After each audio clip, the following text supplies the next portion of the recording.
tonight. Bellarmine comes in at 10 and 11, IPFW in at 7 and 14. Not really a stellar matchup as it has been in years past, but both teams looking to build, John, for next year. Yes, IPFW, as you can see, doesn't have much of an inside game. They have a lot of outside. So they're looking for next year, as in getting some big name recruits in here and getting some kids that can really play ball.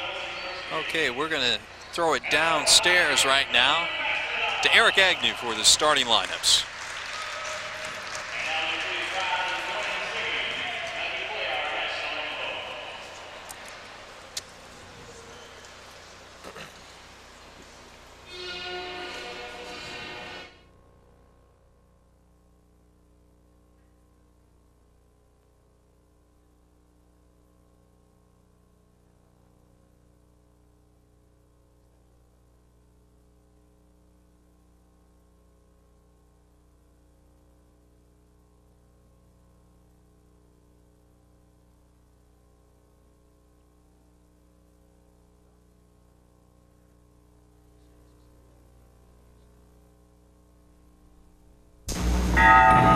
A lot of my friends have already retired.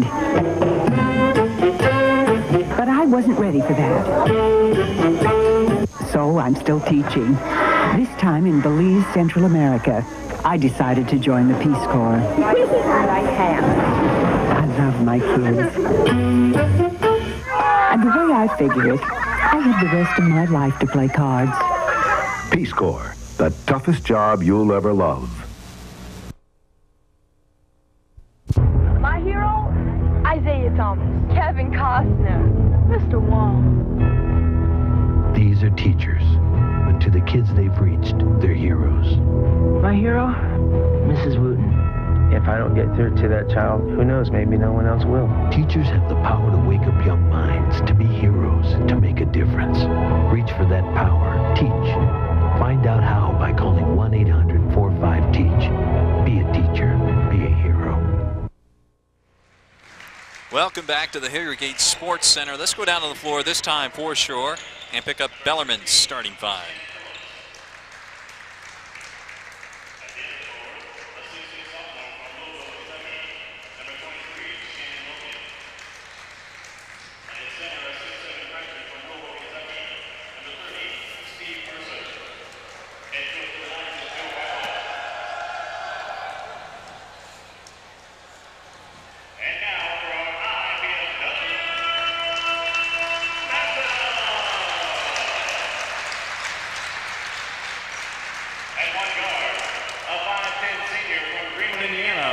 Number 4, Jeff Smithy.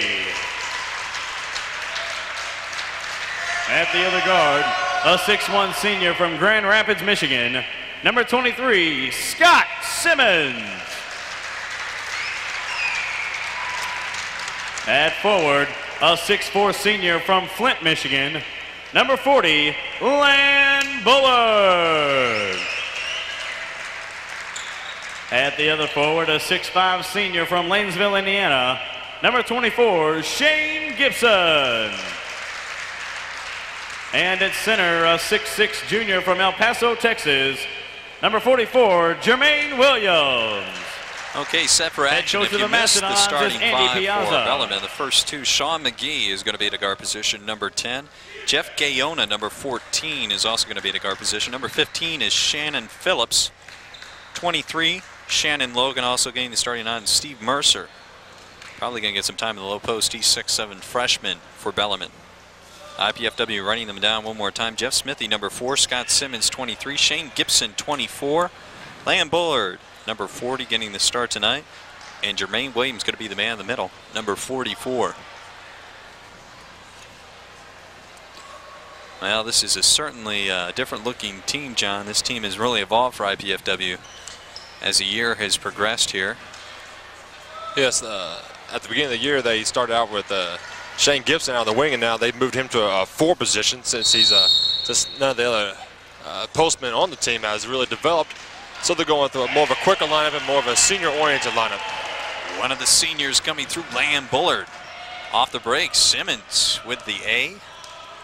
This is McGee on the dribble. Man-to-man by IPFW. In the opening moments here. Bellarmine 10 and 11. Just a step in front of IPFW in the conference. This game is really more for pride and development. Outside bombing three, that's Gaona. Yeah. Bellarmine's got to be feeling pretty good being 10 and 11. They have 8 freshmen and sophomores on their squad. So, you know, and most of them are getting a lot of time. So they've got to be feeling pretty good. Inside off of Bellarmine. Good post position by Williams. 25 on the shot clock. 3-2 Bellarmine in the early going here. Simmons to trigger. This is Williams out to Smithy. 2-3 zone by Bellarmine. 15 on the clock. Smithy now resetting. Overloading one side. They seem to be leaving Jermaine. Now he's got to be able to step in there and hit that jump shot when he gets it. Instead, Gibson goes baseline. Jermaine Williams standing out on top of the key there, waiting to set picks and roll to the basket. Shannon Phillips picks up the first foul of the contest. And he is the leading scorer for Bellarmine. At 16 plus a game, Gibson has 2.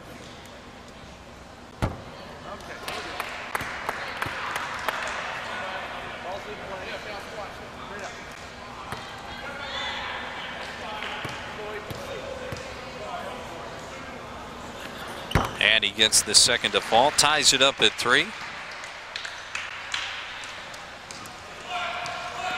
McGee now on the bounce. You'll see a lot of man defense from IPFW. The overplay by Gibson that time. Shannon Logan with his first bucket of the game, 5-3. And Bullard brimming no. With the steal, 1-on-4. Exactly what you don't really want. I guess he had an open shot, John. But Liam Bullard, I don't know if he has a green light or not, but his eyes said they had a green light. Gibson coming down there with the board.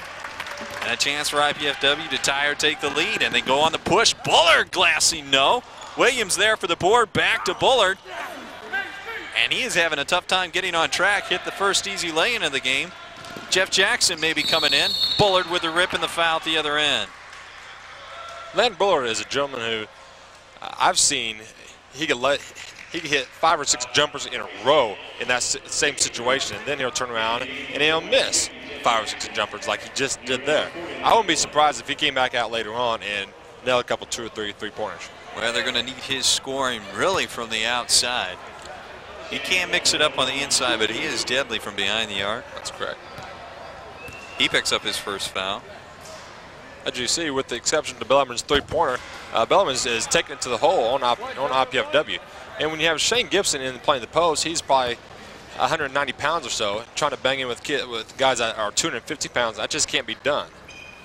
What IPFW really needs is they need some postmen off the bench to step up and play some big, hard minutes for him. And there's a lack of big postmen to go to. There's a definitive number right now. And 2 or 3 players coming in, helping out. This is Phillips inside. Mercer now blocked by Williams. That's exactly what they need. They need some big intimidation. The help out defense a little slow in getting there. Now they need the other postman off the bench to come in and play just as hard as that right there. Smithy inside, overplay by Mercer, good play, doesn't have the numbers, continues to push. Outside, McGee now with the ball down inside, Phillips. Ring it for Phillips, 3 for him, and 10-3, Bellarmine out on top. See, in the Kentucky Wesleyan home game here, the big men were a key factor in that game. The guards on the outside were having a good game, such as Simmons, which he just hit a 3-pointer there. Shane Gibson and Lamb Bullard all played well, and the big men stepped up, rebounded, played hard inside, and didn't let them get little inside layups like Bellarmine just did last time down. Now Simmons in that Kentucky Wesleyan game lit it up for 23 in the first half, 9 of 10 shooting. And he's just come off a really good weekend. He had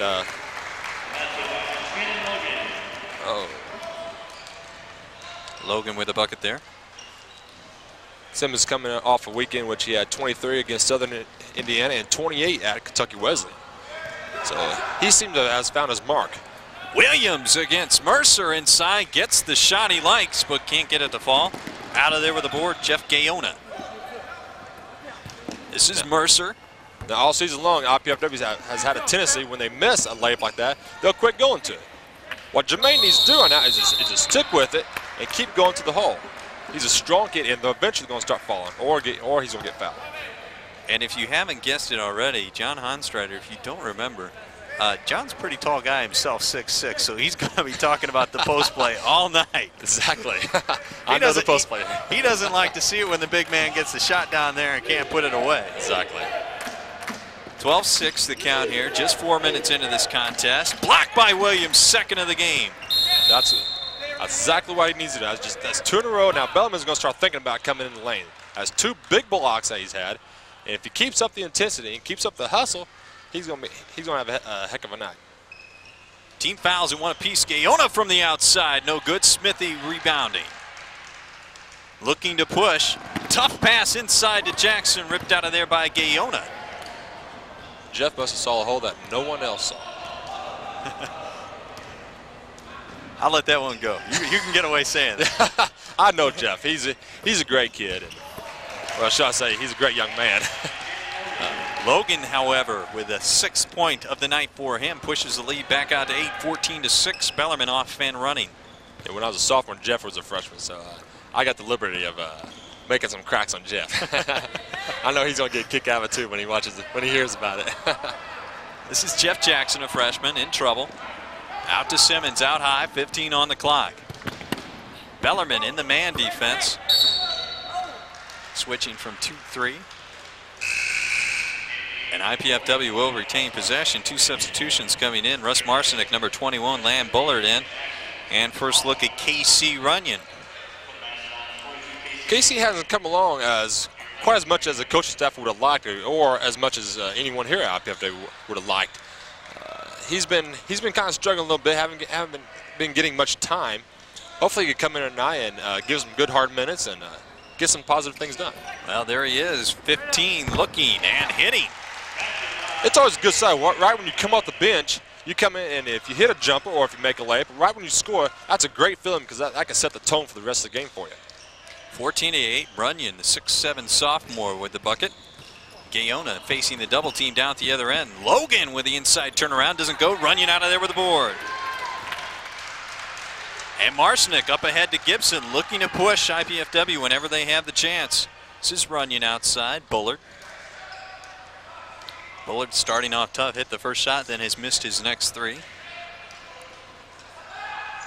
Runyon again, looking inside. IPFW standing around on offense right now. The 2-3 zone stymied a little bit. That's a 3 if it goes. No.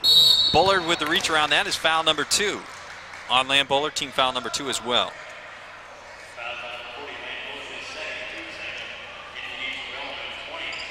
And John with only 5 minutes, 55 seconds down. That is trouble for Lamb Bullard. Yes, it is. Land's really come on in the past couple games. He's raised his average to 10.9 per game. And they're really going to need him to play a lot of minutes. And, you know, those silly fouls, especially that last one, you know, he didn't have a chance to get that rebound. And maybe he should have just backed off that and went down and played some D. Man-to-man D, the weave working that time. Inside to Logan. 8 for Logan, 16-8. Bellarmine out on top. Once again, extending that man past the three-point line, Bellarmine. Daring IPFW to beat them from the inside. Gibson with a post up. Simmons passes up and takes the shot instead. He's getting his confidence back. Right about the middle of the season, he lost a little bit of shooting touch. In turn, he lost some time. But lately, he's been hitting his jumpers, and he's getting a lot of confidence back, which is going to be good for the end run in his senior career. Inside Runyon failing to pick up Mercer and one. Here's where I think that that with Jermaine's presence, maybe he wouldn't have gone around there. Maybe he may not have even looked, probably passed it out. But knowing that Casey Runyon was in there, Casey ain't much of a shot blocker, but you know, when they turn around and find Casey, they think that, hey, you know, he's a sophomore. Hey, let's take it to him, and they got the bucket and one. Mercer completes the three-point play. Runyon not as quick off the feet as Williams. Now, Casey's more of a standstill player. He's more of a post up, one dribble post move. He ain't like you said, he ain't very quick on his feet, so he's more comfortable in a set-up position, straight post-up, or a set shot jumper. Gibson, leaner in the lane, doesn't go. Runyon battling for the board. Mercer pulls it down. 19-10. This is McGee on the push. Bellarmine stretching its lead out. IPFW a leader at 2-0. And a three-pointer by Jeff Gayona. And Bellarmine has never trailed. Mercer inside down the paint. Logan coming out of there with the board. Back to McGee. McGee missing. IPFW getting beat on the offensive glass, and Marcinick with a foul on Mercer. For IPFW to have a chance to win this game tonight, they've got to pick up on the defensive boards and the loose balls. Right there, the ball came scoring out, and it was a great opportunity for IPFW to get that ball because they had numbers on the opposite end. But as they didn't get the ball, Bellarmine got the shot and a foul. Scott Simmons coming out. Jeff Smithy, number 4, back in the contest for IPFW. So Bellarmine is going to have a size advantage out of the guard position. Number 20 in the contest, Terry Highland, freshman. One of the many freshmen, sophomore on this Bellarmine team. Number 20, he's in the contest. We were talking about rebounding. IPFW is in the GLVC is getting out rebounded by almost 14 rebounds a game. And with rebounding like that, you're not going to win many games. They really need to pick that up. John, does rebounding, I mean, I know people talk about rebounding, but how does that figure into the scoring? Is it quality of rebounding or offensive, defensive glass? What's the real difference? Well, if you control the defensive boards, it's going to shut down the number of opportunities that the opponent is going to get a chance to score. So when they control the boards, it's going to it makes the player and the team feel good that we're going hustling after the ball. In turn, it kind of gives a psychological state of mind to the offensive end. When you're rebounding on the defense end very well, it gives kind of like a adrenaline boost. It shows that, hey, we own part of this game, part of the rebounds. We own that. Inside, Bullard with a block. And you see a lot of many teams that are very successful, as you see, are very good rebounding teams. Bobby Keeling, number 25, with his shot rejected by Bullard. Coming back with a 3, doesn't go. Rebounded out of there by Gayona. 19-10, Bellarmine. And IPFW is still in the man. It's Gayona looking inside. Back to Keeling. Doesn't go. And Marcinick, or Smithy rather, off to Marcinick now on the push. Since IPFW is struggling on the post. That's a kick, not call. Yes, it is. Since IPFW is struggling on the post, that really helps out when the guards get in there and get some of those rebounds. When the postmen are banging with the other guys, sometimes they get tangled up and they don't have a chance to go after it. So it's kind of nice when the guards come in and get some of them little rebounds. Now it all starts with putting a body on the man. Tipped that time by Bellarmine. Marcinick comes up with it. It's a fresh shot clock. IPFW really needs a good possession now. They're down 9 points, and last time down they got a quick 3-pointer from Land Bullard. They really need to work and get the best shot that they can. This is a wide open for Marcinick. Would have been a 3. Rebounded out of there by Williams. Got fouled, no call. Smithy! See, we was just talking about the rebounding. Jermaine Hustle got the board, ended up being an assist for a 3-pointer. John, have you ever thought about going in the coaching profession? Right, matter of fact, I am the junior varsity coach out of Heritage High School. And if you ask any of my players out there, they'll tell you the same. I stress rebounding tremendously. Ryan Seifert down on the other end for 2. Williams working the drive in the paint. Doesn't go. Ripped out of there by Keeley. Bobby Keeley, number 25 in the contest. Number 32 is Brian Seifert. Number 22, Dave Neighbor. That'll catch you up on the Bellarmine numbers. Runyon with the board, weak side. And IPFW a chance to cut into the 21-13 lead. Just over halfway through this first half. Williams outside. Smithy loading 3 again. I've seen Jeff hit a couple of those before once in my career when he was a sophomore. He played a lot of point guard for us, and he's a heck of a shooter. Sometimes he hasn't shown it much in the past couple of years, but once he's getting the chance now, and he's just hit 2 in a row. Well, another three-pointer. Scott Simmons getting set to check in along with Jason Burkhart at the next dead ball. Inside, up and under.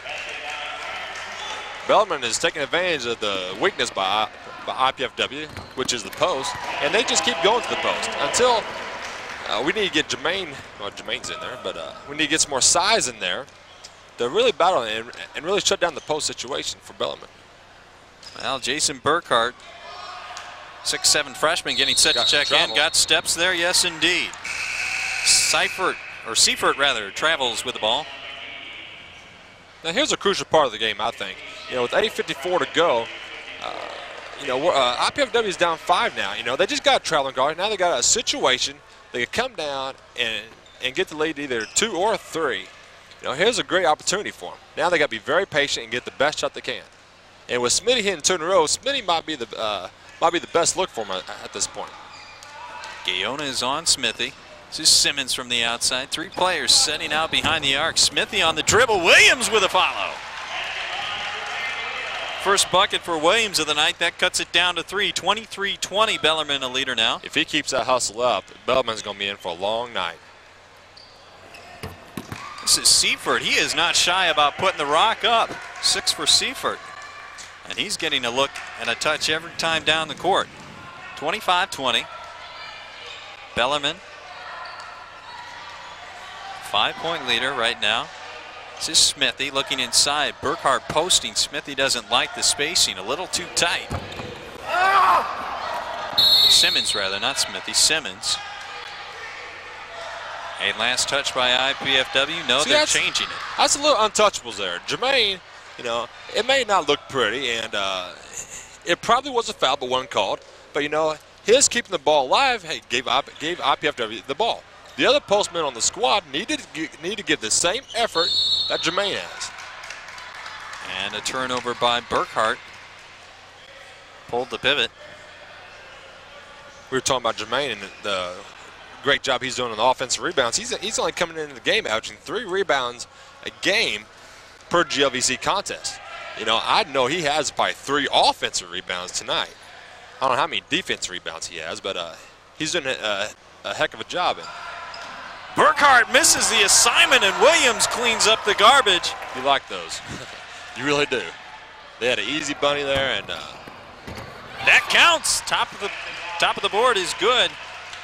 Scott Simmons, hey, I was talking earlier on. Scott Simmons, he has found his mark. It took him a little while during the middle of the season, but lately he's really come on, and he's shooting the ball very well. 7 for Simmons. And when you're on, you know, you get bounces like that. This is Logan now.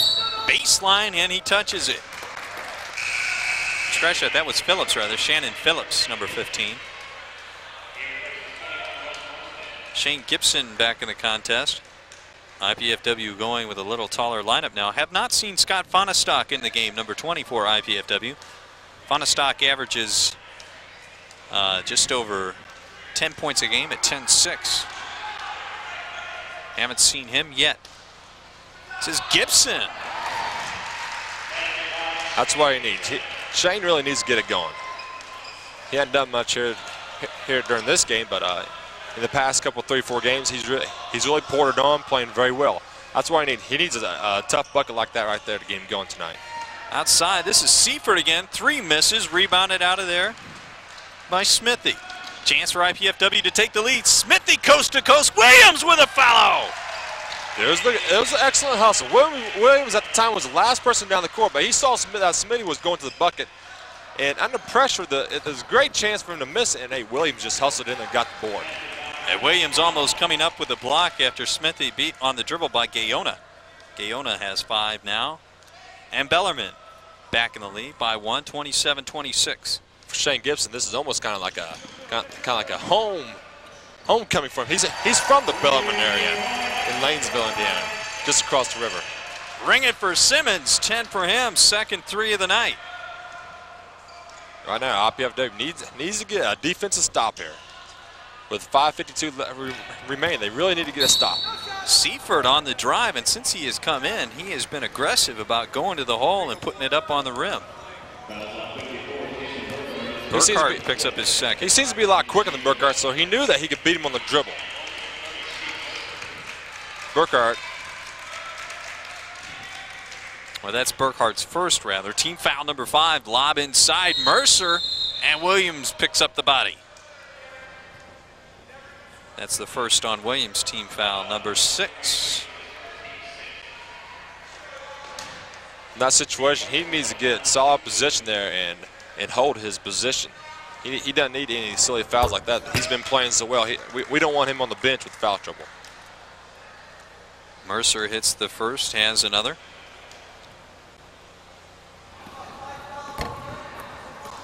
And gets them both to tie the game at 29.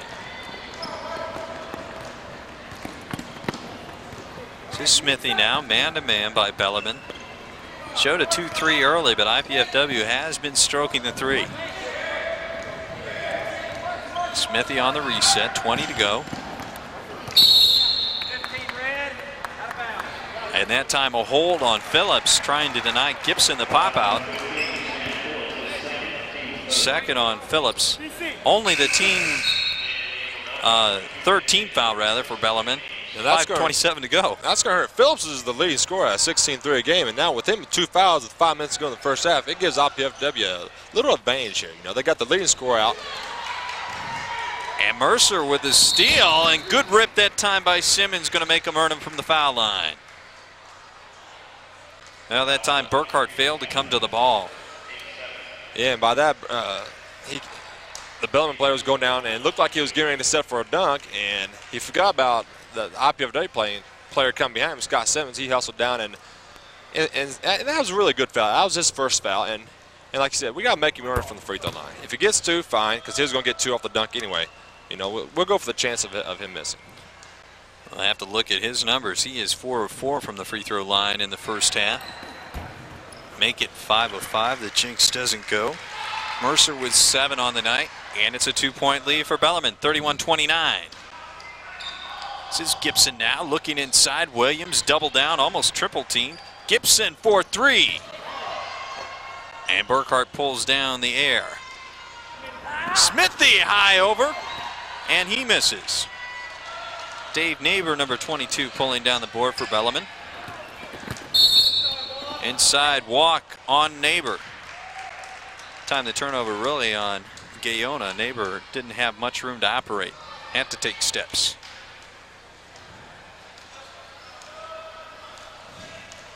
Smithy across the timeline. It's time down the floor, John. What do you look for from IPFW? Well, about 2 minutes ago, IPFW had a 2-point lead with the ball, and since then they haven't scored. As Bellarmine scored 4 in a row here, 4 unanswered points. I don't think they're really getting the best shot that they really want. They seem to be shooting kind of quickly and kind of unorthodox. They really need to work it down and get the best possible shot they could, either an inside post up or a shot at the elbows. Well, another young freshman mistake there. McGee had an open shot, then took steps. He was so wide open. He got a little closer to the basket. He's only a sophomore. Sometimes you get kind of surprised. You don't realize how open you are, and you get kind of excited because, you know, it's going to feel like an automatic score, and things like that happen. Back-to-back turnovers. IPFW returning the favor. Gayona, one of the 2 seniors on the team, and Williams. Third block for Williams. Bullard spotting from 18. No, doesn't follow. What Williams does, hustling after it, can't control it. See, that's what's been typical for IPFW in the past 2 minutes. You know, they've come down and really pulled up for a shot that they really didn't need. You know, they could have come down, and with the situation that they are now down 2, they need to get the best shot. If they keep pulling up for quick shots and missing them, Bellarmine's just going to keep coming down and working the ball. And inside lob, Mercer. McGee pointing to himself. Not quite tall enough for Mercer for the dunk, but he does get the lay-in. 9 for Mercer now, leading scorer for Bellarmine. Marcinick inside, Williams posting down the paint. Good drop step move. He's doing a heck of a job, and what really helps is on the defense end, him getting those block shots really get you pumped up. You know, that really gets you excited, and he comes down and, you know, really great post, but we need to get him the ball now. You know, he's really hungry for it, and he's pretty excited. Really need to get him the ball. Mercer flashing off a double screen, and Williams picks up a cheap foul. Just a little bump on the arms. And that's quite, number 2 on Williams. Didn't quite understand what he was doing. He crossed his arms there.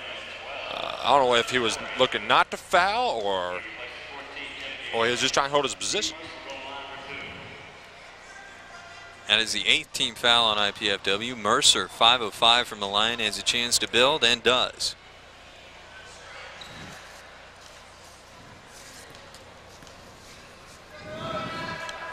Strange enough, Mercer's coming in the game shooting 57% from the free throw line. 6 of 7. About time you got that whammy on him, John. 34-31. I thought he was going to be a 90% shooter. Over the top, Gibson.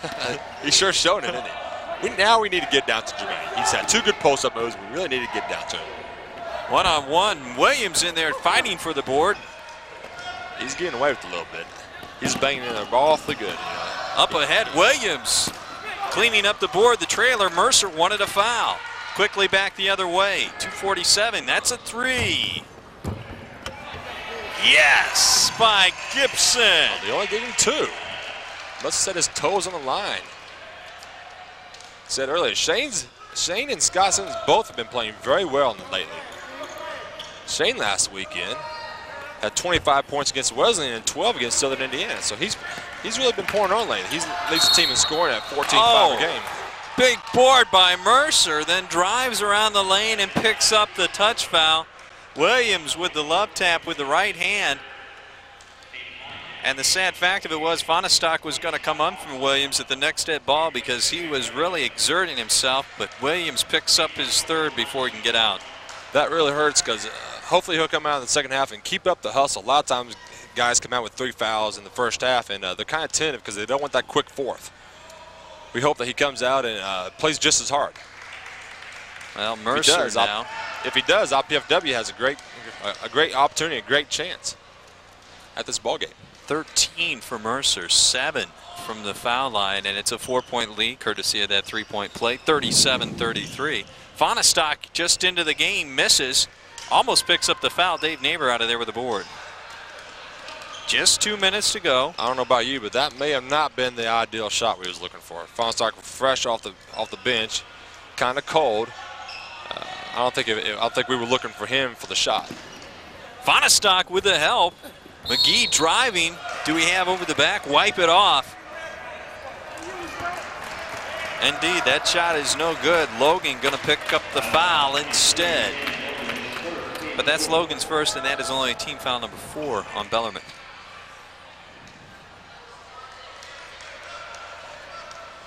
(37-33). Been pretty close the whole way. Bellarmine jumped out. 10-3 at one point. Fonestock missing from the outside. Bullard one-handed tip doesn't go. Logan up ahead, man wide open. Mercer. Oh!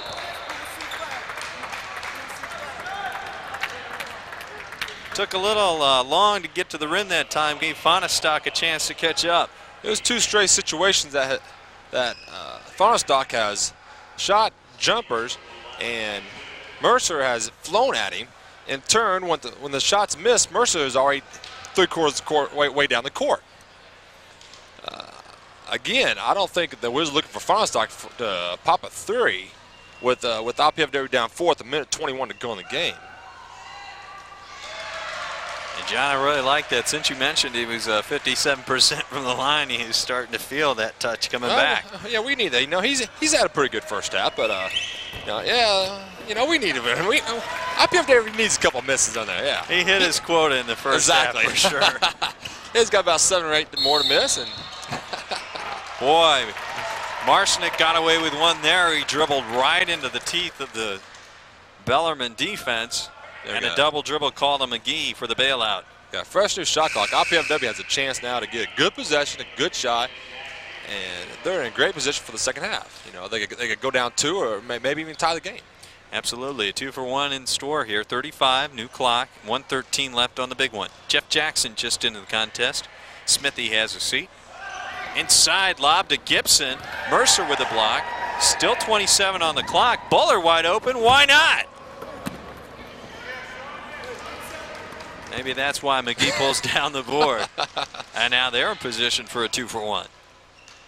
52 on the game clock. Lance sometimes gets in the sense of rushing his shot. If he takes his time a little bit, hey, he's a heck of a shooter. He could bury a bunch of those. He pulls down the board. Up ahead, Simmons wide open, in rhythm. Scott Simmons played a very intelligent play. He looked up at the clock, saw there was 40 seconds to go, so he stopped and popped the three because now Bellarmine's playing with the shot clock. And IPFW is going to have another chance, even though it's only 2 seconds, but still they're going to have another chance. And another turnover. McGee turns it over and rips it right away from Fonestock. Wide open. McGee looking at the clock. He's going to reset last shot. 37-36, Bellarmine in the lead. McGee with the ball. Jeff Jackson on him. Stripped by Bullard. 9 seconds. Bullard going in. Lays it off glass. Great anticipation. 3. McGee now has to get it airborne. That's good if it goes. It doesn't. Landon read him like a book. He knew that he was going to the corner. Great steal, way to finish it up there. And there wasn't much reading to do on that book. A very quick read. Bullard back quickly at the other end for the layup. And IPFW goes to the locker room with a 1-point lead, 38-37. We're at the half. We're going to take a timeout here. Stay tuned here at halftime. I'm sure we got good things coming up, and we'll be back with the stats in a little bit.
Critical value.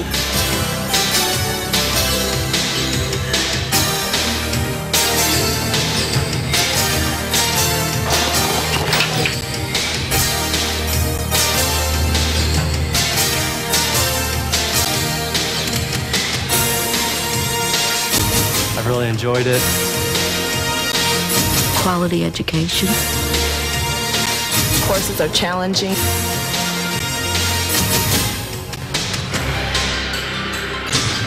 There's really a good quality work here. The campus in the fall, I think, is really nice. It's a nice place to sit out and relax, maybe during a lunch hour or any time after classes.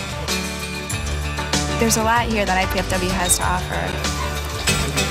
The professors really concentrate on helping you. They've enabled me to grow professionally.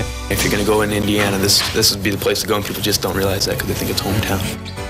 Many of the professors here at IPFW have gained both national and international recognition through their teachings. I know a lot of people say that if you go to a small campus that you won't be able to find a good job, but I've been interviewed with General Motors, and they chose myself and another girl from IPFW, and that gives me great confidence in this school.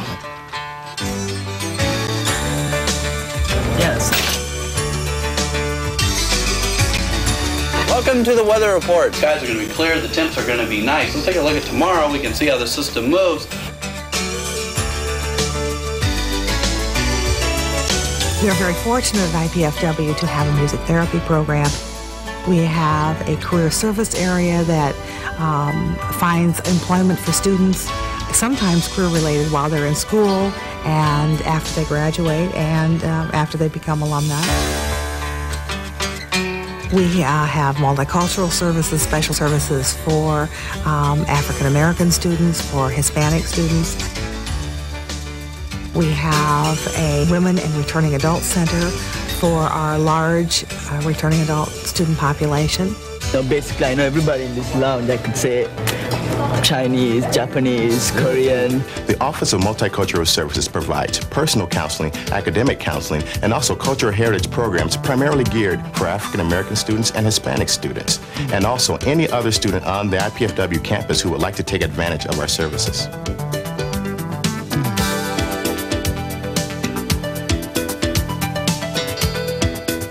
We have given over 26,000 degrees, and our alumni are literally all over the world in successful and important positions in business, industry.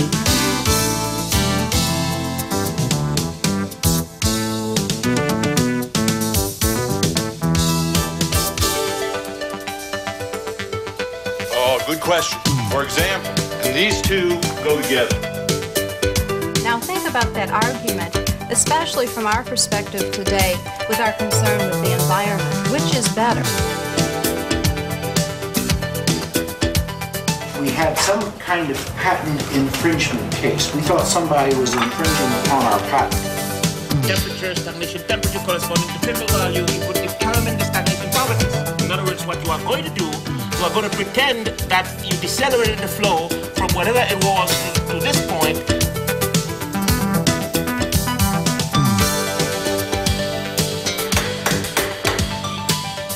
I never gave you aught. My honored lord. Just take it in like this. How do I care for this child? And that transition from what's taught in the classroom to what is actual reality of putting it into practice and the hands-on doing procedures. Okay, how would I decide now, for example, how big a drop of water was? The way it was conducted in the district court, they said, was a summary judgment. It left two unresolved issues of fact. What were those? Somebody tell me.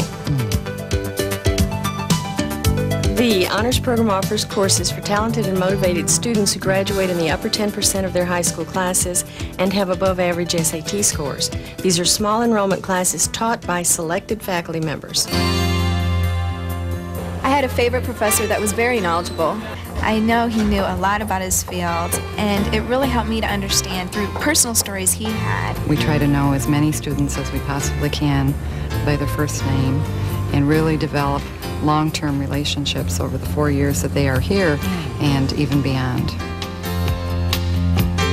A student that would be interested in attending IPFW would have a full range of companies to consider at the time of graduation. Yeah, I just accepted a job in Denver, Colorado with one of the largest Big Six firms, a public accounting firm. Recent recruiters here include IBM, Xerox. The professors here really helped me through my interview process. I knew I wanted to relocate. Not only the local companies are involved in recruiting the students, but companies throughout the United States. Helped me land one of the most desired jobs in America. I myself and many people I know also work while going to school.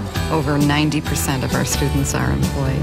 Although I live outside of Fort Wayne, it's still real close and convenient for me to come to school and then directly to work. It only takes me about approximately 15 minutes. We also have co-op, and the co-op program is an alternating program whereby the student goes to school for a semester and then works for a semester.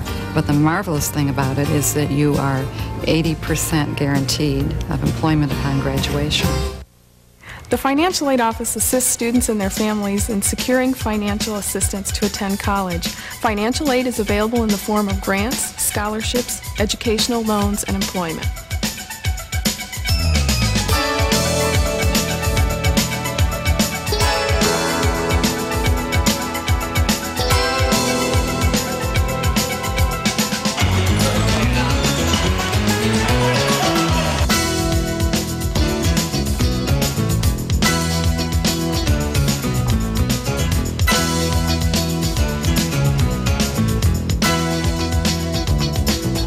I've been undecided about my major for a while now, but they really helped me a lot. Helped me to discover new careers and check into them, get ideas on them. I really appreciate that. They've really done a lot for me in that aspect. I think IPFW is an exciting place to be. And it's exciting because we have such a wide variety of students. I think we have appeal for many students. We offer a quality education. Our student body ranges in age from 13 to 82, and we can offer quality and variety.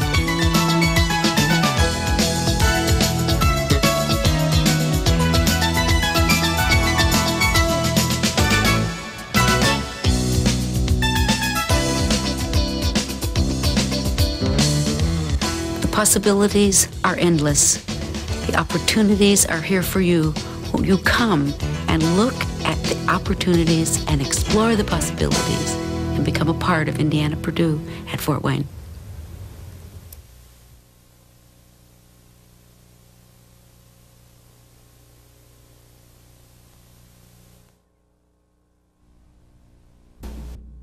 What comes to your mind when you think about mathematics? Clowns, street sweepers, the Red Sox, robots, the weather, earthquakes, Disney World, pineapples, conventions, parking tickets, fishing? If these practical applications of contemporary mathematics didn't make your list, you should watch public television's math series For All Practical Purposes.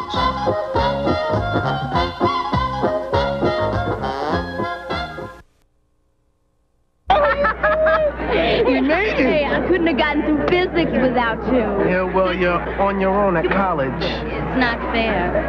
That's all right. I'm going to get a job, you know. I'm going to start working. I'm going to save. And I'll be in college in another year or two.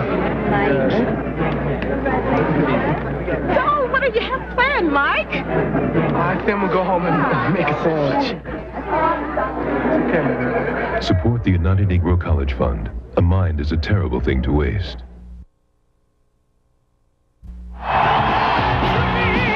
Vince, come on, we're late. This headbagging is more fun than going through a windshield.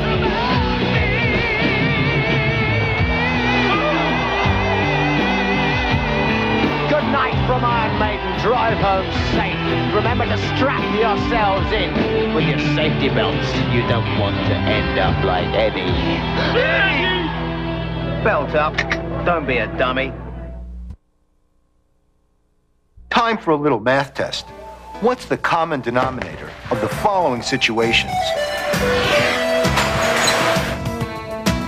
Time's up, and the answer is algebra. Not what you expected? Neither is the new PBS series I'm hosting. I'm Saul Garfunkel, and the series is called In Simplest Terms. Join me as we bring college algebra down to earth.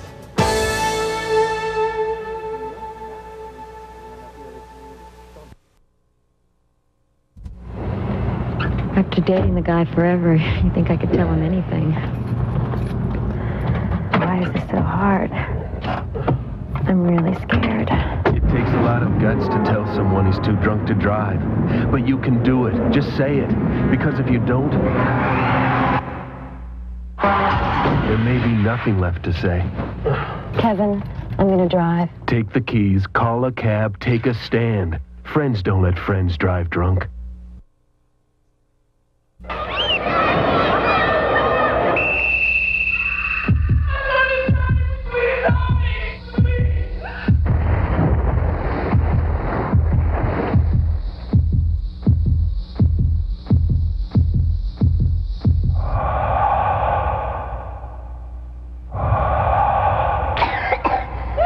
This is just one of the many parts you can play as a young Red Cross volunteer. Volunteer and play your part. Talk about unusual. How often do you see transparent televisions? Americans have more money to spend on leisure activities than ever before. When possible, children should trick or treat during daylight hours and be accompanied by at least one adult. A boat, archaeologists believe, is from the time Jesus and his disciples fished on the Galilee. For best results, fertilize your lawn when it is actively growing. Many people suffer from allergies. Few understand them.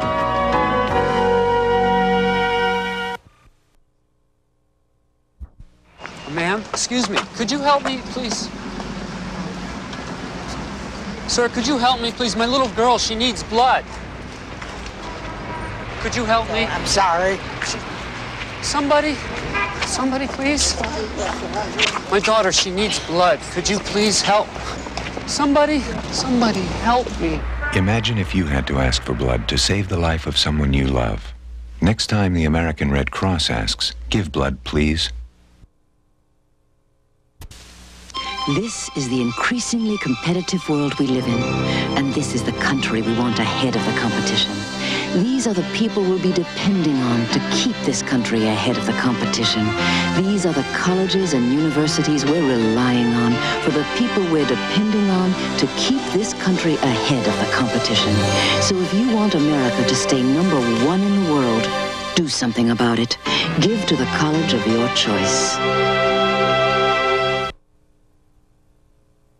What comes to your mind when you think about statistics? Polls, gambling, maybe baseball. Sure, but how about lightning, lobsters, music, chocolate cake, sex discrimination, heart attacks, potato chips, traffic, the ozone layer, Shakespeare, monkeys, dancing, drug testing? If some of these things didn't make your list, then you should be watching public television's new statistics series, Against All Odds.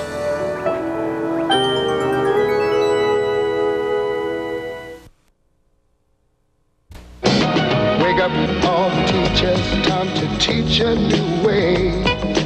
Maybe then they'll listen to what you have to say. The power of teaching. The world won't get no better if we're just The power to wake up young minds. The power to wake up the world.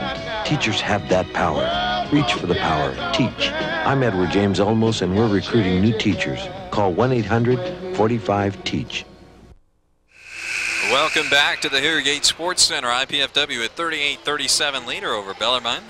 And we're getting set to start the second half. Paul Farbaugh along with John Honstrider. Great Lakes Valley Conference matchup. Neither team in the running for postseason, but both teams looking to build for next year. And IPFW with a good run there at the end, a 5-0 run. Lamb Bullard a steal and a lay-in to give IPFW the lead. Starting lineup for IPFW: Lamb Bullard, Jeff Smithy, number 423. Scott Simmons, Jermaine Williams with 3 fouls back in the game, and Shane Gibson on the other side. And is Sean McGee, number 10. Number 14, Jeff Gaiona, or Gaiona rather. Jeff Gaiona. Number 23 is Shannon Logan. 30, Scott Mercer. 15, Shannon Phillips. And we're underway. John, the first half stats, taking a look at those. What really stands out in your mind there? IPFW is shooting the ball from three-point range pretty well. They're 5 out of 10 as Bellarmine's 1 out of 5. So that's a big difference in the game right now. That's 15 points to their 3. Not textbook basketball. I thought we were going to have our 4th straight turnover there. Not called. Instead, rebounded and cleared out by Bullard. Up ahead, Simmons one-on-one. Piazza off the bench wanting the turnover. Simmons instead converts. That's Scott's shot right now. Those penetration to the elbow, Jades, that's his shot. You know, right now he has 15 points, and except for a couple of 3-pointers, his shots have come from that area. And, you know, that's just ideal for him. 15 for Simmons. He was the leading scorer for IPFW in the first half. A trio with 6 points. Lamb Bullard, Jermaine Williams, and Jeff Smithy all with 6. Gibson with 5, and Casey Runyon with a deuce. Another thing with IPFW is right now they're tied in total rebounds with Bellarmine with 23. IPFW is averaging 31 rebounds per GLVC contest. So having 23 in the first half, that is by all means helping them out. If they keep up the hustle with Jermaine, you know, he has 6 points and 6 rebounds and 3 block shots. If he keeps that up and keeps going hard like that, IPFW has an excellent chance to pull out with the victory. Oh, the turnover there. Shannon Logan picking up his 2nd foul. IPFW trying to build on a 3.40-37 lead. Bellarmine in a man. This is Bullard on the outside. Gibson now over to Smithy. Looking for Bullard to clear. He does. Blocked by Mercer. That play just a little slow in developing. McGee on the other end. Inside. Nice speed. Phillips with the bucket. Phillips now with 5. IPFW come out though, look a little bit lazy, a little bit tired. I'm not sure. Scott Simmons sure is lining it up all right, but on that last play, they picked up the ball, but nobody picked up backside. Nobody hustled down for that backside, and Bellarmine got an easy layup. 17 for Simmons, 4 in the second half here, and it's back up to 3:42-39 IPFW. McGee open. And Simmons working hard for the board controls. That time Williams was out of bounds. Good thing he didn't touch it. And I thought Logan came up with a save there. There's a play that you're probably never going to see again. Throw the ball behind the backboard to save it. And you don't teach your players that, do you? No, I don't. I teach if you're going to try to save it underneath the basket, you better just walk out with it. But Looked like IPFW beat the cardinal rule there and got the ball back there in that situation. All right, Simmons now on the outside. Finds Smithy all alone for a three. Yes! Jeff Smith has come to play tonight. This is probably his biggest game of the season. And right now he has 9 points and all on threes. All on 3-pointers. 45-39, biggest lead of the game for IPFW that time. Phillips trying to find Logan underneath. That pass going nowhere. 11 turnovers. Looks like Scott Simmons and Jeff Smith have the roadmap to the rim right now. I tell you, I mean, they're just doing a heck of a job shooting outside, and we really need to get them the ball. When a guy's hot from outside, you just need to keep giving him the opportunity to shoot those jump shots. Bellarmine really extending the defense. IPFW pulling their players out, trying to create space. Williams still out top. When is he going to swing down? Now he does. They're not looking to Williams now. Here it is inside the block. Uses Mercer. Can't get it to go. Follows. Big board by Smithy. Bullard blocked from behind. Outside triggered to McGee. Has numbers. Gives it ahead to Mercer. He's doubled down all alone. Gayona rather. And he misses the three.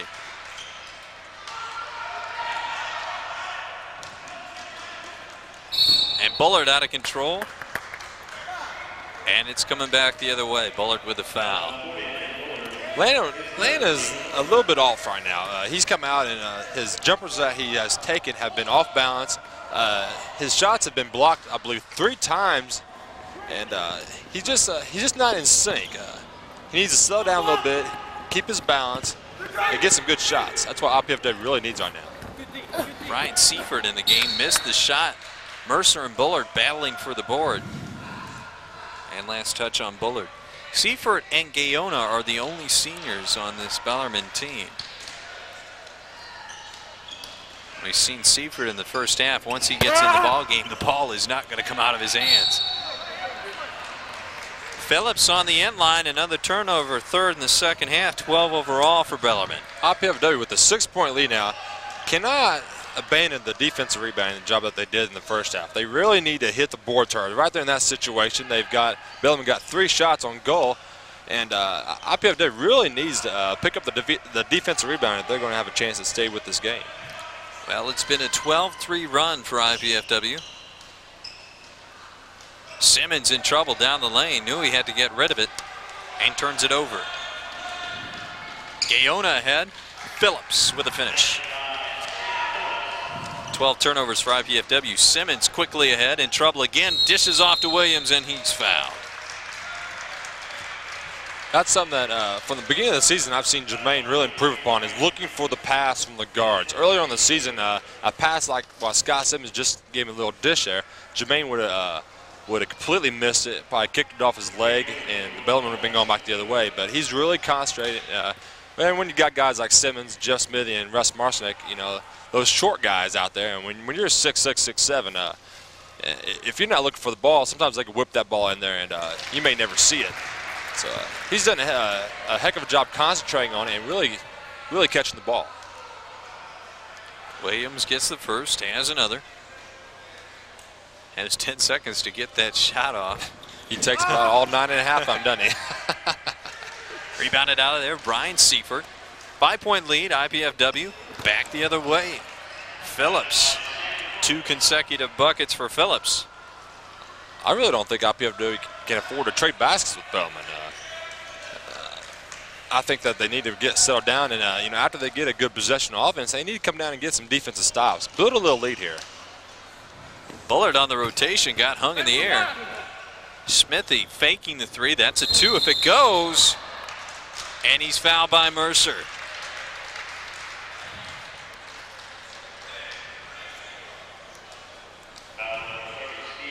Mercer's 3rd.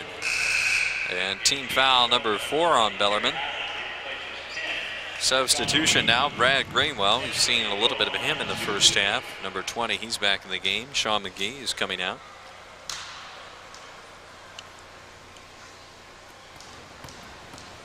And Smithy will have 2.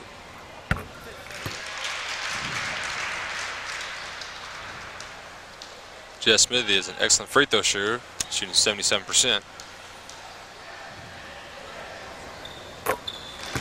And since we're buddies, I don't get the jinx on him, so. As we got for for Mercer in the first half. You better be buddies with everybody on this IPFW team then. Gaona inside the lob. Williams with the steal. Good anticipation, and Williams continuing to impress on the defensive end. He's doing a heck of a job. He needs to keep it up now. He doesn't need to relax. He really needs to keep going hard. Lamb wanted to go one-on-one that time. Inside Williams, strong move against Mercer. He has 3, and Williams took it right to him offensively. I understand when you're playing that hard and good things are happening to you, hey, you really want the ball. You want every time down the court, so you do something like what Williams just did there. Joe Rybold taking a timeout right now. He's going to talk it over with his team. It's 50-43. Well, tune in to Channel 6 Saturday, February 19th, 6 p.m. You'll see the Thoroughbreds. Thoroughbreds? No, whatever, for Kentucky State. Take on the Lady Dons. It's Great Lakes Valley Conference action, and it probably will be a win for the Lady Dons. Kentucky State, bottom of the conference, they're winless. Then at 8 o'clock, Thoroughbreds, the Kentucky State men, take on the IPFW Mastodons. It's at 6 and 8. Saturday night, you can catch all the action right here, Channel 6. Well, a nice run by IPFW to open the half. Yeah, them being up 7 right now, they're in a great position right now. They just come down, and Jermaine got a great defensive stop. Got the ball to Smith. They came down, fed Jermaine, a great bucket inside. That's what they really need. They need to keep getting defensive stops. I'd have to check my numbers. It's 12-6 run, but Shannon Phillips, the only player to score in the second half for Bellarmine. And IPFW spreading it around. A 3 by Smithy, a couple of buckets by Simmons. Since throughout the season, IPFW hadn't been very successful. Right now, they're 7-14 in Ashland, which is in the bottom of the GLVC. Bellarmine probably came up north there thinking that it was going to be kind of an easy weekend and really didn't expect IPFW to play as well as they have. In the first meeting, Bellarmine beat IPFW by 14 points, and they probably thought that it was going to be an easy victory. Now, I'm sure they're getting an awakening effect here. I'm sure the coach really gave them an earful. Well, Bellarmine comes in at 4-9 in the conference in a double dribble. Greenwell turning it over, number 13 for Bellarmine in the turnover department. IPFW 3-9 at 7-14 overall.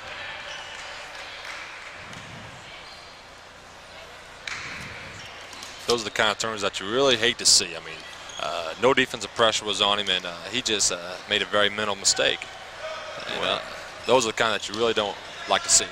Once again, we talked about the youth of this team. Freshman mistake. Greenwell is a freshman.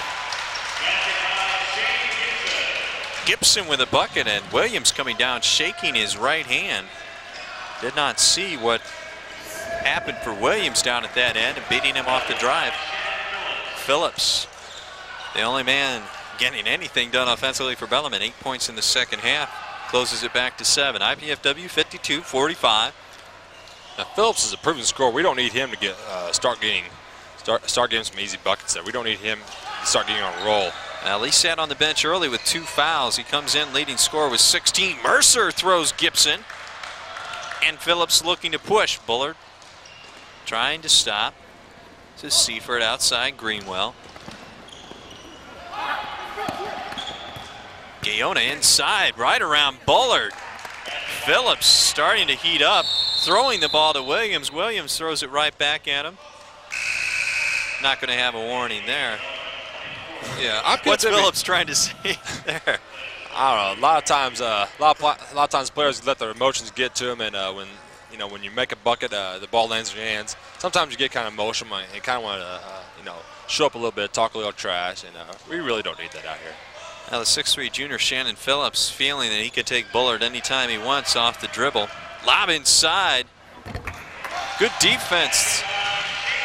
Help coming from Kevin Eilers, but Gibson gets it up and over him. Well, IPFW is seeing that Phillips is guarding the bigger and the stronger Sean Gibson. So IPFW is going to a post play in which they're just letting Shane just post up. And if Bellarmine ain't going to change the defense, hey, they'll stay right with it, and they're going to keep on getting easy buckets. Ooh, dangerous play. Phillips falling down. Gibson as well. Gibson is still down. It's a 2-on-2. Simmons spotting for 3.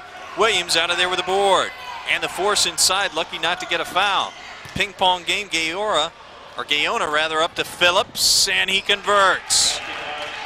Shane Gibson got kicked last time down. Phillips was going for the offensive rebound, and he got unbalanced a little bit, and he actually kicked Shane in the mouth. That's why Shane's holding his mouth a little bit, if you saw.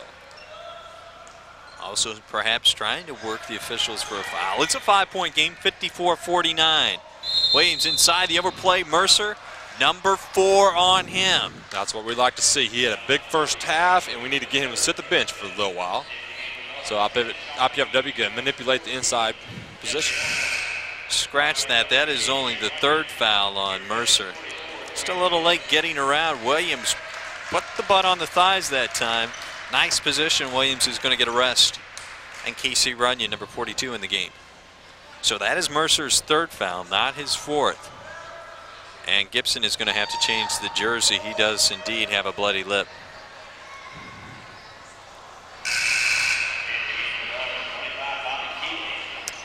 Now this is one of the new laws that have just come out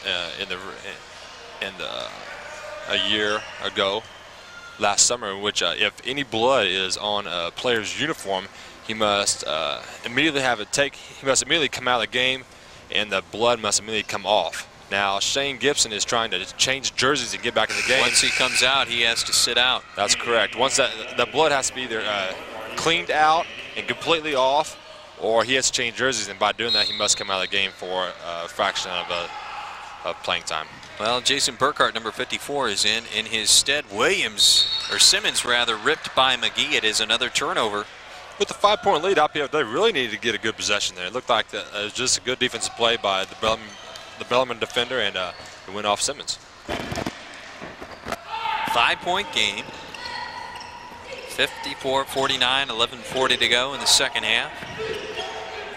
And McGee, that's a 2 by McGee, and finally someone else scores rather than Phillips. Phillips, the first 12 points for Bellarmine in the second half. Greenwell knocked it away, so Smithy is able to retrieve and reset. 20 on the clock. Smithy going the whole way. Going the distance on Greenwell, knew he could take him. Perhaps a little miffed that Greenwell poked the ball away at half court. And Shane Gibson coming back in the contest. Lamb Buller going to take a seat on the bench. Here's Smithy. No one picked him up. Eilers thought the better of it. He had an easy step in, but Smithy continued to drive past him and has too.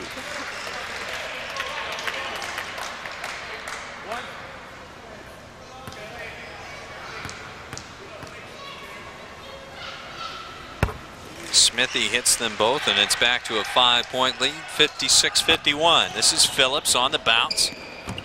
Going right by Gibson. Casey Runyon really needs to step up and get that rebound there. He's in right now for Jermaine Williams, who's having a heck of a game. That's Williams. McGee. It looked like McGee pulled his pivot foot and took an extra step, not called. He has another bucket, and they're the only two, McGee and Phillips, the only 2 players to score for Bellarmine in the second half. If you're IPFW and you know that, what do you do to shut those 2 players down?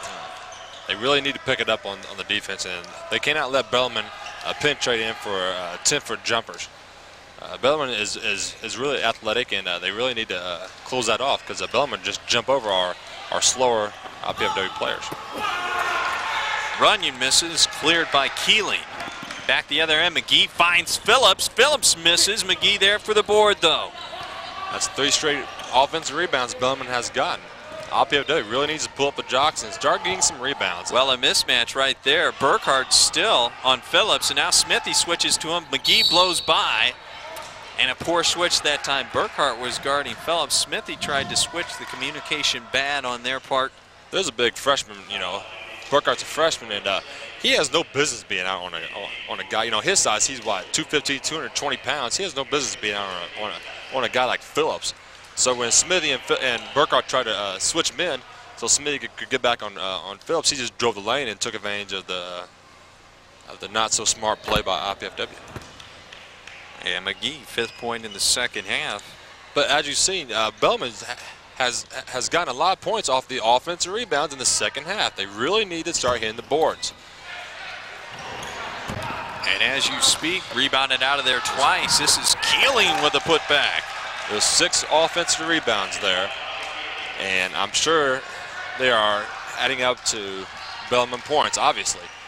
As you can see, Jermaine Williams is starting to come back in. Casey Runyon for 3. Runyon has 5. It was tied at 56. Now a 3-point lead for IPFW. This is a big possession. IPFW really needs to get a defensive stop here. Bellarmine's been a little bit on a roll with some offensive rebounding and scoring inside. They really need to get a stop. Gus Marson again, pressuring the freshman, Brad Greenwell. He gets it off to McGee. McGee looking inside. Runyon steps in the passing lane. Great hands. Casey Runyon is a fellow. He has a nice shooting touch outside. He's a big body. Not very aggressive, but he's just big. Oh, Burkhart turned it over. Burkhart's struggling.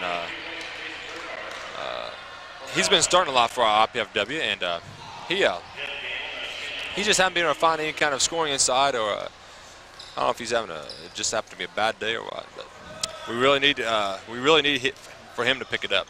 15 turnovers for IPFW, and Bellarmine a chance now. Cut the lead to 1 or tie, or take the lead on a 4-point play. This is Phillips inside. Logan spotting from 15. Williams there to clean the board. Hey, Williams makes his presence known immediately. He's having a heck of a game, and that's what IPFW really needs. They really needs that inside presence there. He's doing a heck of a job. Now they got a little mismatch where it looks like. They're trying to create. That was kicked and not called. Mercer scrambling on the floor. Gayona picks it up ahead to McGee. It's a 3-on-3. McGee airborne looking for Phillips. Finds him and it drops. Phillips 14 second half points, 17 overall. And he cuts the lead to 1. He's taking Bellarmine on his shoulders right now. He's just picking up his play, and IPFW just seems not to be doing a very good job getting him stopped. They need to freeze him out.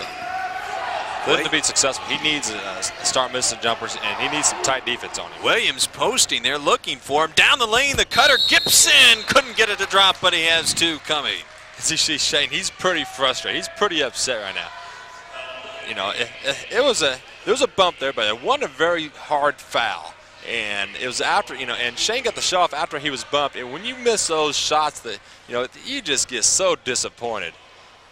I just seen he goes up, and he's like, geez. He wishes that would have gone in because a 3-point play is a lot better than going to the line for 2 shots. And Gibson misses at first, perhaps a little payback too. He has been the man checking Phillips, and Phillips has been routinely beating him to the iron. Gets the second to fall. It's 60-58 IPFW with a 1-point lead. Yeah, that was almost kind of unusual for Shane to miss that first free throw. He's shooting 86% on the year. And he's always been an excellent free throw shooter.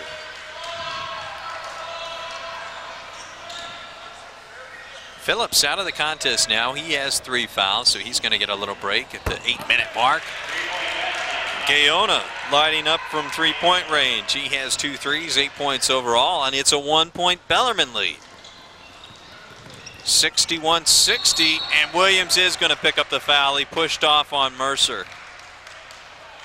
Good call by the official underneath. Williams definitely fouled. For all you young postmen at home, what you just saw there was that Williams was back on his heels, and when the pass came in to him, he didn't step to the ball. He didn't go after the ball, and that gave Mercer the chance to go for the steal. And as you just saw, Williams just knocked Mercer down to the ground. He has to come to the ball. He has to step to it to get that pass. He's doing a heck of a job in there with the ball. He just has to step up to catch it. So Williams comes out. Jeff Jackson comes in. It's a smaller lineup in there for IPFW. They're really going to have to work outside, pressuring the ball because they do not have the size underneath now. This is Logan down with the ball. 14 on the shot clock. They got to keep up the pressure. They're doing an excellent job. They just need to keep it up. Casey Runyon with a good step out and the travel, or do we have a foul called beforehand? That was a hop, skip, jump, whatever you want to call it. Casey Runyon picks up the foul instead. You don't agree with that, do you? I really don't. I know Bob over there, the referee, and he may have missed something there. I don't know. I'm not one to judge referees, but you can tell John Honstrider is a coach. Because if you were down sitting on the floor, you would be sure to point that out to the referee. I've been out there to see if he has any spots on those glasses of his, but okay, going back the other way, it's one and one time for IPFW. That is the 8th team foul. Foul picked up by Dave Naper. And this is a chance for IPFW with 6:56 to go to do some damage. IPFW with just 4 team fouls. And Gibson hits the first. 11 now for Shane Gibson.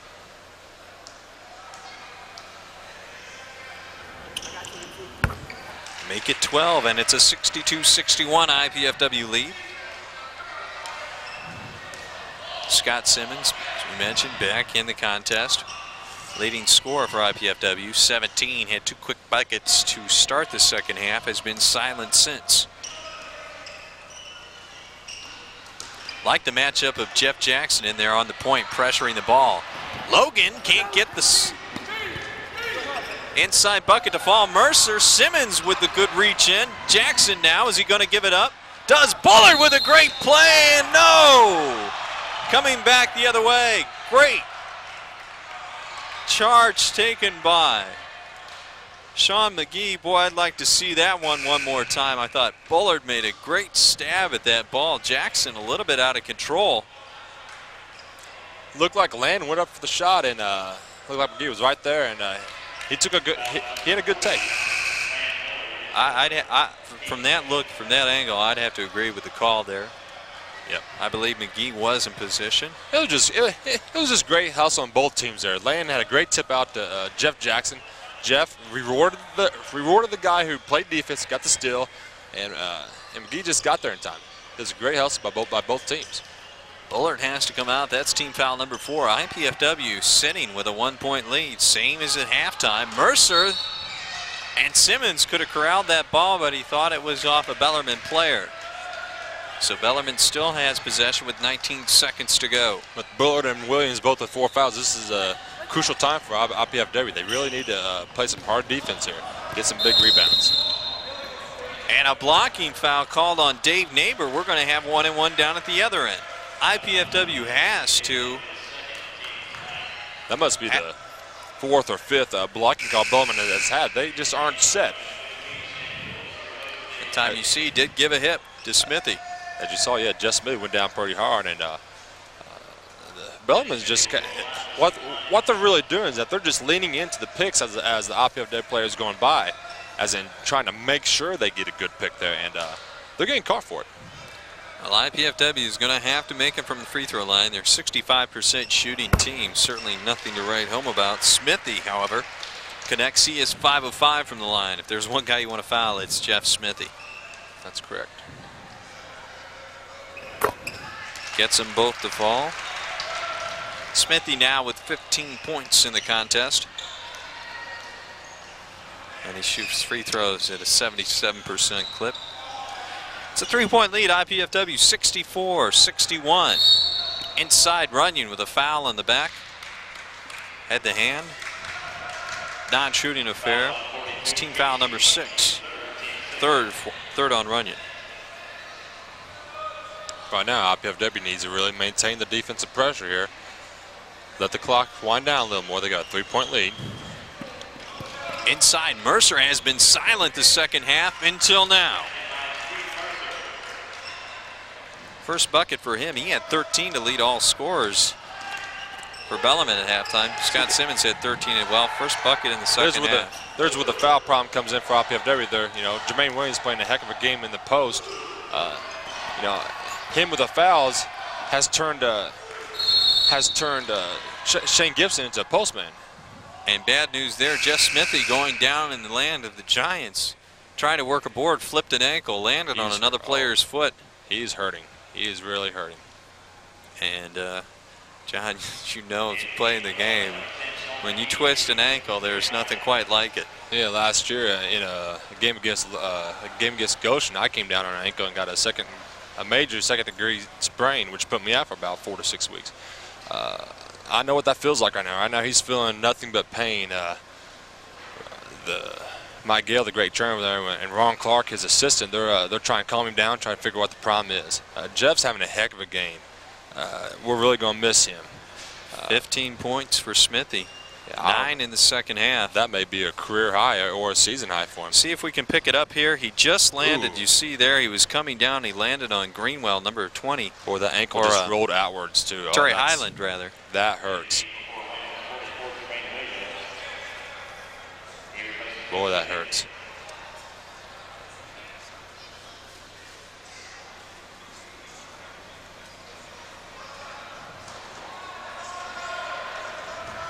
Yeah, he's going to try to stand up there, yeah. Try to put some pressure on it. Now, when you can't put pressure on it, very unlikely that he is going to be back at all. Yeah, he's in definite pain right now. And his status Saturday might be in question as well. Now the rest of the IPFW players really need to gather up and say, hey, you know, Jeff Smith, who's played an excellent ball game, he's going to be out for the rest of the night. We really need to pick up for him. They really need to play a lot harder and pick up for his offense and defense capabilities. I apologize. I had my numbers mixed up. Number 20 is Terry Highland. So Terry Highland has been getting the playing time. He is also a freshman. I have been calling number 20 Brad Greenwell, but his name is Terry Highland. And that's who Smithy came down on that time after delivering the pass. This is Runyon inside. Good shot attempt that time. Can't get it to fall. And all of a sudden, Bellarmine out on top, 65 to 64. Mercer inside.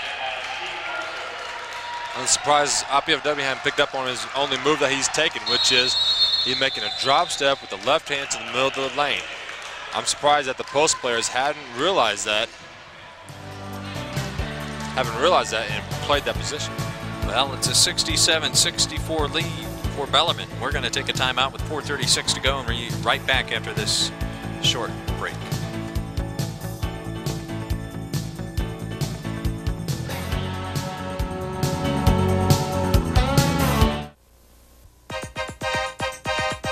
Tom Laverdetta's book on electrical engineering technology is required reading at dozens of universities in America and abroad.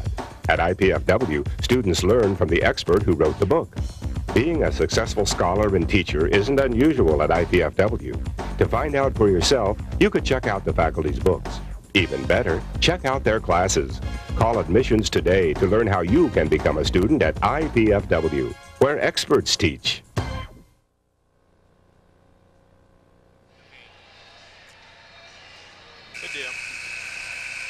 All right, we're just getting the score straightened out there. It is indeed 67-64. 4:36 to go. We were intent there. There was 2 quick baskets down on the other end, intent on finding Jeff Smithy's problem there with the ankle. And a couple of quick baskets for Bellarmine. They have the lead now by 3. This is Smithy. He's back in the contest. Maybe that timeout designed to get him back in the game. Long rebound, 2 on none. Mercer slowing down. Jackson tried to foul over the top, but Mercer puts it down. And now big trouble for IPFW. 5 points with just over 4 to go. They need to start getting the ball into Shane Gibson and Scott Simmons' hands. Boy, Jeff Jackson looked like he was out of control, but hits the pull-up. First bucket for Jackson, a much-needed bucket. It's back to a 3-point Bellarmine lead. Big defensive play right here now. Right now, IPFW need to get a stop. And they're not going to get it. McGee beating Jackson off the dribble. He's going to the line of 1-and-1.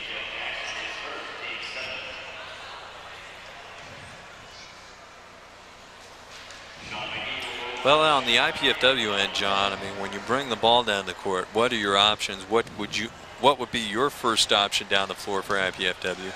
Keep in mind they're only down by 3. You don't need the three-pointer yet, but what would be one of the first options for you? Well, Scott Simmons is playing a heck of a game. He's been shooting the ball very well, and I think your first option is look for him.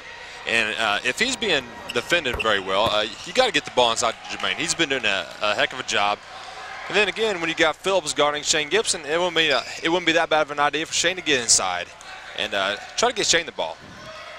They do. This is Gibson now working the ball. Kick by Phillips. Going to reset the clock and checking in for a little long distance dialing is Lan Bullard. Jeff Jackson coming out. But no matter whatever IPFW does, if they don't, Runyon coming out. If IPFW doesn't come back down and play some hard defense and get some stops, you know, they can't afford to keep trading baskets. Cut that time. Williams with the whip from behind. Good speed by Williams and the rip by Simmons at the other end. Big play by Simmons that time. Great hustle play. He's actually behind Phillips when he caught it. And, Joe Rival wanted a foul called. Doesn't get it instead. IPFW going to call a timeout. Andy Piazza trying to figure out a way for IPFW. They get a win here at home. It's 71-66. You know, they're in a great position right now, IPFW. What they really need to do right now is work the ball, get a defensive stop, a defensive rebound, come down and really work and get the best shot they can. There's 30-32 left, 5 points. There's a lot of time left in this game. Well, if you ever want to know what's on Channel 6 sports-wise, all you have to do is tune in to the College Cable Access Program Guide. Pick up all the sports telecasts, and you get that program guide free from Channel 6. Just send your name, address, and zip code to Channel 6 at IPFW there on your screen, 2101 Coliseum Boulevard East, Fort Wayne, Indiana, 46805. Or you can always call at 481-6000. And be sure to tune in Saturday night. Kentucky State will be in. As usual, the women play at 6, the men at 8. And the women desperately need a win against Kentucky State to keep their postseason hopes alive if they're not dead already. They lost tonight 78-70 to conference leader Bellarmine. Lindy Jones, the leading scorer for IPFW with 20. All right, back to action. This is McGee on Jackson. Jackson. Great hustle. Great hustle. Just played some hard defense, got his hand in, knocked the ball out. Great defensive play. Almost turned it over there. Jackson is not a pure point guard. He is still learning the position. He's a freshman out of Elkhart. This is Gibson now with the ball. 5-point deficit. IPFW looking to make up. Williams inside. Oh, that should have been goaltending, not called. Back the other way. McGee quickly off the break and glassing home for 2. Big swing and momentum down there. That ball was clearly on its pathward down, and the Bellarmine player went up and.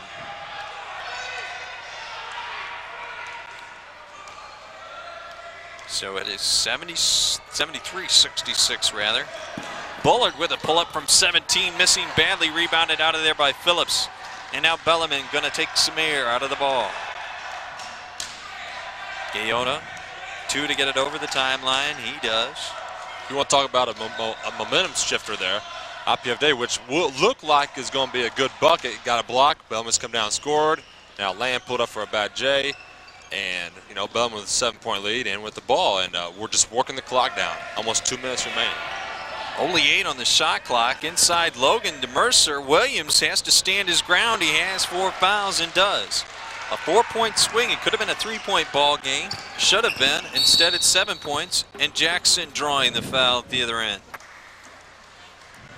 I tell you, I like to look at that shot, that last block by Bellarmine. I tell you, that shot looked like it was going right into the hole when that block, when the Bellarmine made the block. I think that bench, IPFW bench, had a little bit to yell about there. Here we go. This is Jackson on the drive. And McGee bringing the hammer straight down. You're not going to get that foul or that call go your way if you're the defensive player when you have to slap across both arms of the offensive player. Jackson makes him pay with the first. Yeah, coach has already talked. If you're going to swipe for the ball, you should always try to try to swipe up. That way you don't come down the wrist. But anytime that you do swipe down, you normally get a foul. This can cut it to 5 if Jackson connects here.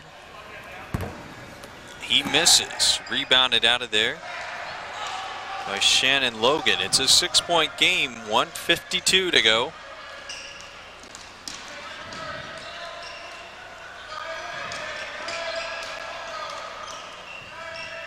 Bellarmine still running some offense, though, setting the picks out high. Pick and roll play. Mercer inside. Logan blocked by Gibson, and they call the foul.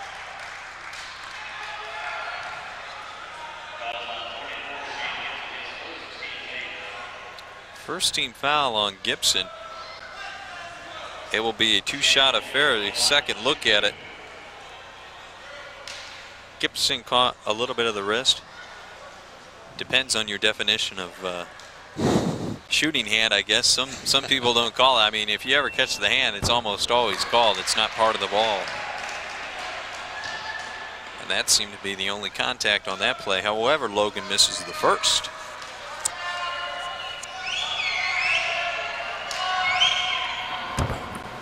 And misses a second. Pulled out of there by Bullard, IPFW. Needing to get a score right now. Scoring a timeout. But down 6. And Simmons on the drive. First time he has scored in over 14 minutes. Cuts the gap to 4. 73-69. Timeout IPFW. They really need to go to him. You know, he's having a heck of a game, and he hasn't seen the ball that much. You know, here at the crucial time, 1:25 remaining, 4 down. I think he's the man that you really need to go to. And that was a great penetration by him and a great score. Well, let's take care of a little business up here, John. Channel 6 is now accepting applications for underwriting the televising of IPFW sports events and other programs. For more information about how your business or organization can utilize this opportunity, call the Channel 6 business office or the Channel 6 office. You can call them during business hours, 481-6000. And it's a good opportunity. We mentioned it a lot. These events are relatively, well, they are pretty inexpensive to put on because people doing the camera work are all volunteers. And if you like what you're seeing, there's going to be a lot of hot volleyball action coming up the next 2 months. Good opportunity for you people and the business community to get in on it. Right now, IPFW is probably looking to get some kind of full court pressure on, and if they don't get the steal, the guys that they really looking to foul would be Shannon Logan, which is shooting 46% from the free throw line, or Steve Mercer, who's shooting 57%. Well, we saw Mercer. He came out on fire, hitting his first 6 before he started going south and throwing up bricks. And surprisingly enough, Logan is still in the game, and they are going to go to that. That will be a 1-and-1, the last chance for IPFW to have the 1-and-1. It's only the 19th foul. That's correct. That was the man that you was wanting to go to. Logan shooting 46%. You know, make him go to that line. You know, when the game is on the line, make him go up to that charity stripe and make them beat you from the free throw line. Well, 1:24 to go. Plenty of time for IPFW to get a score. They don't need to get a 3. And there's a look at Jeff Smith. He has the ice wrap on it, already elevated. I'm sure he'll be taken down and get some x-rays, see if there's anything desperately wrong with it. Hopefully not. The way that he's been playing lately, we would not like to lose him for the rest of the season. We wish him the best of luck and hope he recovers early and gets back into play before he graduates. Well, Logan with a big free throw has the second. And Mercer with the long board. A long carom that time, and Mercer comes out of there with it. And 1:17 to go. A bucket here by Bellarmine would go a long way to sealing this one up.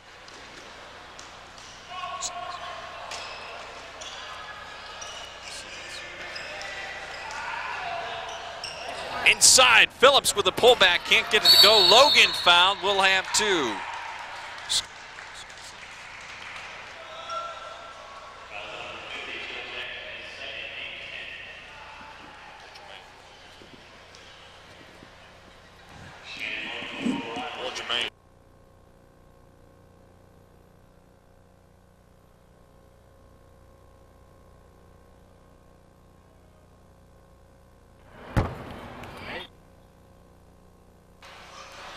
All right, we're just taking a little break, getting our notes together back up here.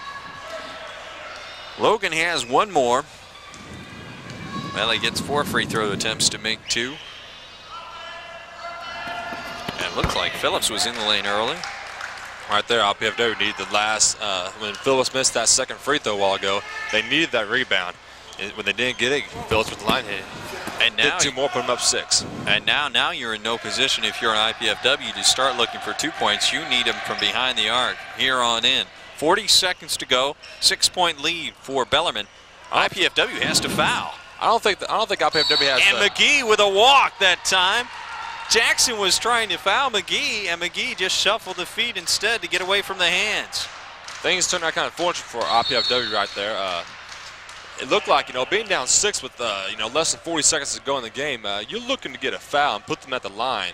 And Land Bullard wasn't getting the foul there, and when Jeff Jackson came over to get the foul, the Bellarmine player did make the travel. So IPFW got the better part of the call there, and hopefully they'll get back at it, get a 3-pointer, timeout, or at least a bucket right now. You're down 6. I don't know if you want to be too desperate for a 3-pointer. You just want to get a score to reduce that deficit by something. Well, a week from now, Saturday night, it's going to be a packed house, and it will definitely be exciting. You too can get in on the excitement of IPFW athletics by participating in the Royal Dons Club. Ball State comes in the volleyball match on the 26th. The Royal Dons Club is the official booster club for IPFW athletic teams. Members enjoy priority seating at all IPFW sports events, food and refreshments in the hospitality room, admission to IPFW sports media luncheons, and association with other Mastodon supporters, just to name a few benefits. There's the number on the screen. You can call Lisa Moreland, 481-6027. She will be happy to take your call. And the media luncheons, I can attest to, John, they're pretty good food there. Yeah, they do. You can associate. I mean, it's really a neat opportunity for the people to meet the players and the coaches here. It really is into this. This is Coach Dick Domanian before the men's game gives a brief overlook of the opponent that we're playing in the season history. So the Royal Dons member does have an idea of what type of game that they should expect. Okay, now we're back to action and have a timeout. Smithy had a problem inbounding. Jackson was fronted, and IPFW immediately calls a timeout. You cannot afford a turnover in this situation. No, you cannot. That was a pretty smart decision. Bellarmine was really covered up, and it was a really good, smart decision. Well, while Andy Piazza goes over the X's and O's, we're going to take a timeout here. IPFW trailing by 6.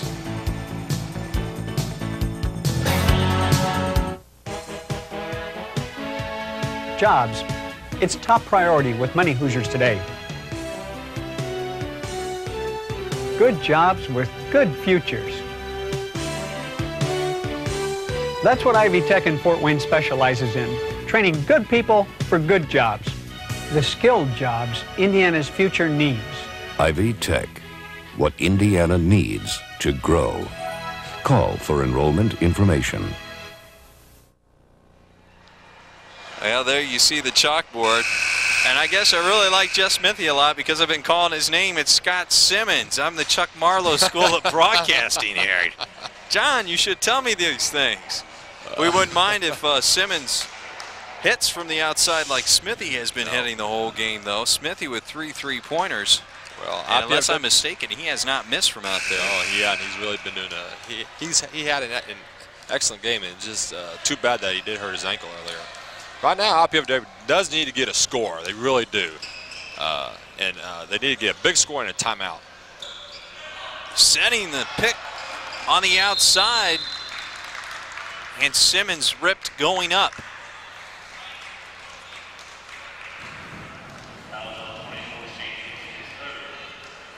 Gibson has to foul, and the opportunity now slipping away. Just 23 seconds left. McGee, a 72% free throw shooter, could put the icing on the cake for Bellarmine. He now has 2 shots.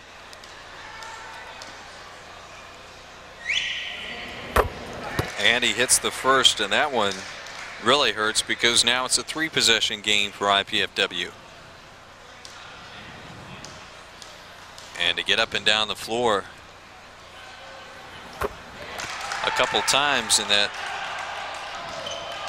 margin of time is going to be difficult. Here's Jackson now up ahead to Bullard. Ripped out of there by Logan, and 6 more seconds tick off the clock. 17 to go, 8-point lead for Bellarmine.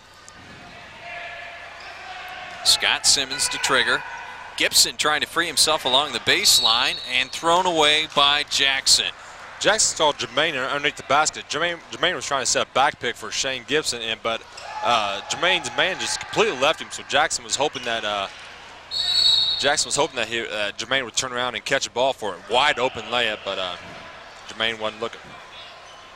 Well, the school of thought on that maybe to get the bucket and then try and press, but you need a three-pointer, 1 or 2 at the very least. You got to go for it right then, I would think. Well, for those who watched the Kentucky game Tuesday night, you saw them come down from 31 with 15 minutes remaining. So comebacks are possible, but right now with 15 seconds and down 8, it's going to take some fancy footwork for IPFW to get back into this one. Well, 77-69. IPFW trailing, just 15 seconds to go. I'm sure right now Andy's looking for the best. They're out of, if I'm correct, they're out of timeouts, and they're looking to get a steal and a quick 3, and get to Bellarmine and have Bellarmine take the ball out as soon as they can. So hopefully get another steal. It sounds kind of ridiculous, but it's not impossible. All Bellarmine wants to do is inbound the ball. Really, if they inbound the ball, that's all they have to do. That's all. They really don't even have to try to make it down court, because they know IPFW is going to come after for a foul. And Gibson trying to foul Gaona, and I believe Jackson picks it up, but 5 seconds tick off the clock, and this one is just about in the books.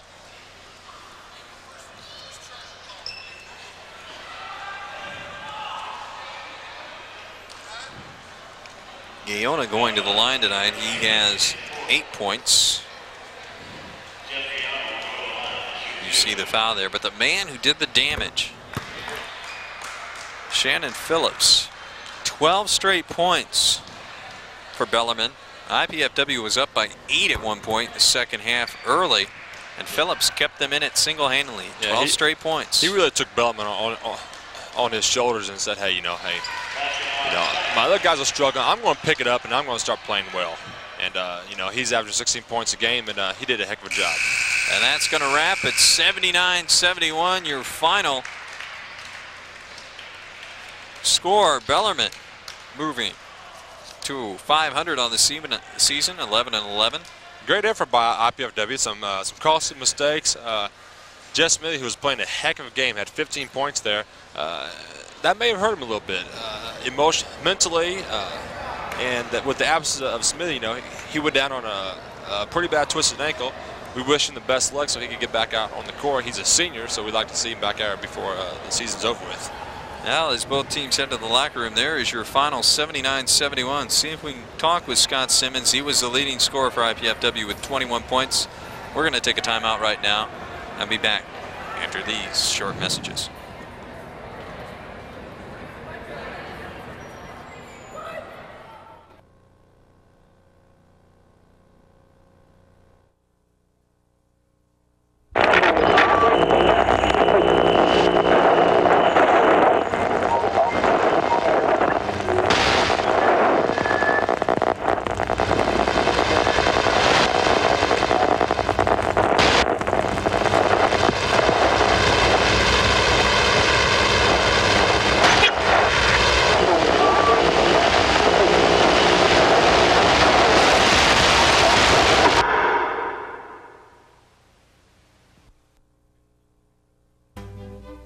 Color, space, line, form. These basic elements have been used by painters, sculptors, and architects to create artworks of timeless beauty and value. The Art of the Western World television course examines many of mankind's most enduring achievements and provides you with the key to the language of art.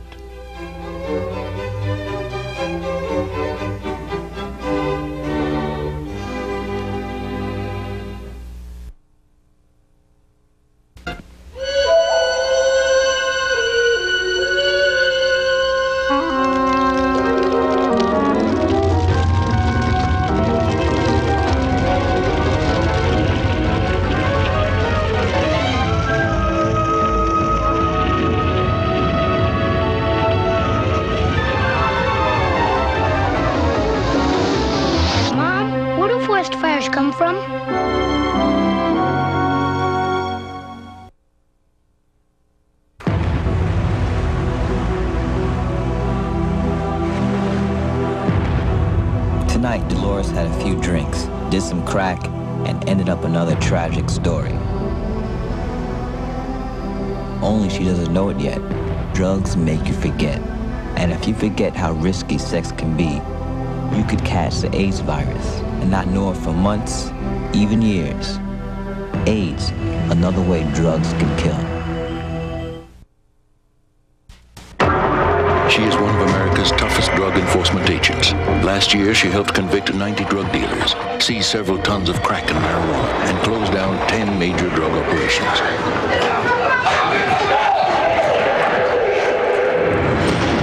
She is a 68-year-old grandmother named Irma. She set up a community drug watch that is not only changing her neighborhood, but its future. There are many ways to help in your community. Call the Points of Light Foundation. Do something good. Feel something real. We at IPFW are pleased to be able to bring you cablecast of NCAA athletic competition. We hope you've enjoyed the show and the excitement of intercollegiate sports from IPFW. To provide such programs, we need your support with the help of many volunteers.